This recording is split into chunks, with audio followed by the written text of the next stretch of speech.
Hi, and welcome to BusinessWings podcast. My name's Christina Petrakis, and today I'm talking to Maria Osbourne, co-founder of SomersetTourist.com. Maria offers advice to .com entrepreneurs about advertising, growing their web portfolio, and why they should be careful when it comes to hiring SEO companies. How and why did you set up the Somerset Tourist Guide? We'd thought about running a business of our own for a few years beforehand, and we just hadn't come across the right one until we discovered a company who was selling website-based businesses, and they were promoting county tourist guides for sale. And when we looked into it, it looked like something that we would be interested in. We decided to purchase the Somerset Tourist Guide. So you also run the West Country Wedding Guide. How did that come about? That came about because doing sales for Somerset Tourist Guide, we got to realise just what big business weddings were for the hotel market. At the time, there was no wedding guide just for the southwest. And then my husband has recently developed somersetgolfbreaks.co.uk,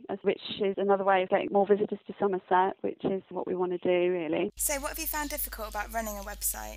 Well, we were completely new to the sort of work when we started. There's an awful lot to learn in terms of how to go about getting it optimised and everything. And you can fall foul of companies who promise the earth. You get inundated with emails from companies who say that they can get all the links you need and they'll get you onto page one for £500. And we did actually fall foul of a company early on who promised this. And sure enough, our position on Google did go up quite quickly. And we thought, oh, wow, this is really working and it's great. But a few months down the line, suddenly we lost our position again. And when we did some further investigation and when we examined them a bit more closely, it was quite clear that these sites were set up purely to put links on. They weren't genuine sites. So with the growing numbers of online businesses, what advice do you have for people who maybe have reservations about the amount of competition out there? Competition isn't always a bad thing, and providing you're offering something slightly different or something slightly better, you can get a living from it. And what's the best thing about running an internet business like yours? In terms of day-to-day running costs, all you're paying for is your phone line and your broadband. Then it's up to you how much you pay for advertising and things like that. But in terms of fixed overhead, they are very low. It's a good business for people maybe with family commitments. I was looking really for something that was flexible in terms of working around the children. I mean, now, if the children happen to be ill, you can sit on the settee with a blanket and watch the telly and you